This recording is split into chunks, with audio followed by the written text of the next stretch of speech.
ವಿಜಯ್ ಪ್ರಭಾಸ್ ನ್ಯೂಸ್ಗೆ ಸ್ವಾಗತ.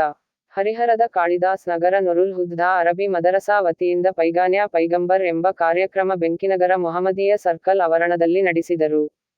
ಈ ಸಮಯದಲ್ಲಿ ಗುರುಗಳಾದ ಸೂಫಿಯನ್ ಉಸ್ತಾದ್, ಮುಂಖಡರಾದ ಸೈಯದ್ ರಾಜಾ ಸಾಬ್, ಸೈಯದ್ ಸಾದತ್, ಚಿಕೆನ್ ದಾದಾ ಪೀರ್, ಟಿ ಸೈಯದ್ ರಫೀಕ್, ಮಾಜಿ ಮುತವಲ್ಲಿ ಮಹಬೂಬ್ ಅಲಿ ಸಾಬ್ ನೇತೃತ್ವದಲ್ಲಿ ನಡೆದಿದೆ. ವರದಿ ವಸೀಂ ಅಕ್ರಮ್. ವಿಜಯ್ ಪ್ರಭಾಸ್ ನ್ಯೂಸ್, ಹರಿಹರ. ಅದು ಹೊಸದಾಗಿ ಇವತ್ತು ನಾವು ಮಾತ್ರ ಮಾಡ್ತಾ ಇರುವ ಒಂದು ಸಂಗತಿ ಅಲ್ಲ. ಅಲ್ಲಾಹು ಕುರ್ಆನ್ ನಲ್ಲಿ ಸೂರತ್ ಯೂನುಸ್ 58ನೇ ಸೂಕ್ತದಲ್ಲಿ ಹೇಳ್ತಾನೆ,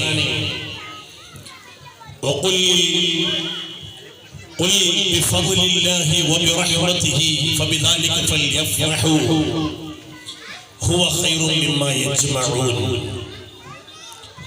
ಓ ಪ್ರವಾದಿವರಿಯರೇ, ನೀವು ಹೇಳಿಕೊಡಿ, ಅಲ್ಲಾಹು ನಿಮಗೆ ಕೊಟ್ಟಿರುವ ಫضಲ್ ಮತ್ತು ರಹಮತ್ತಿನ ಕಾರಣದಿಂದಾಗಿ ಅವರು ಸಂತೋಷವನ್ನು ಆಚರಣೆ ಮಾಡಲಿ. ಕುರ್ಆನ್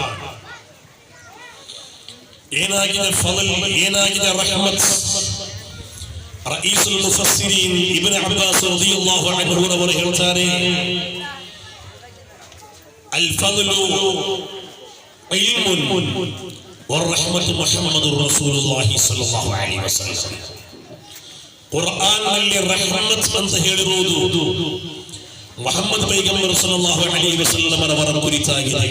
ಅಂದರೆ ಕುಲ್ ಬಿಫದ್ಲಿಲ್ಲಾಹಿ ವಬಿರಹಮತಿಹಿ, ಅಲ್ಲಾಹನ ರಹಮತ್ ಆಗಿರುವ ಮುಹಮ್ಮದ್ ಪೈಗಂಬರ್ ಸಲ್ಲಲ್ಲಾಹು ಅಲೈಹಿ ವಸಲ್ಲಂ ಅವರ ಕಾರಣಕ್ಕಾಗಿ ಫಲ್ಯಫ್ರಹು, ನೀವು ಸಂತೋಷವನ್ನು ಆಚರಣೆ ಮಾಡಿರಿ ಎಂದು ಸೂರತ್ ಯೂನುಸ್ ಮೂಲಕ ಅಲ್ಲಾಹು ನಮಗೆ ಕಲಿಸಿಕೊಡ್ತಾ ಇದ್ದಾನೆ. ನಂತರ ಬಂದ ಸಹಾಬಿಗಳು, ತಾಬಿഈನ್ಗಳು, ಪೂರ್ವಿಕರಾದ ಮಹಾತ್ಮರುಗಳೆಲ್ಲರೂ ಕೂಡ ಮಕ್ಕಾದಲ್ಲಿದ್ದವರು, ಮದೀನಾದಲ್ಲಿದ್ದವರು ಎಲ್ಲರೂ ಹುಜೂರ್ ಅಕ್ರಮ್ ಸಲ್ಲಲ್ಲಾಹು ಅಲೈಹಿ ವಸಲ್ಲಂ ಅವರ ಜನ್ಮ ದಿನಾಚರಣೆಯನ್ನು ಮಾಡಿದ್ದರು. ಇಮಾಮ್ ಕಸ್ತಲ್ಲಾನಿ ರದಿಯಲ್ಲಾಹು ಅನ್ಹು ಅವರು ಹೇಳುತ್ತಾರೆ, ولا زال أهل الإسلام يحتفلون بشهر مولده عليه الصلاة والسلام. ಪೂರ್ವಿಕರಾದ ಎಲ್ಲ ಮುಸಲ್ಮಾನರು ಕೂಡ ಸಹಾಬಿಗಳು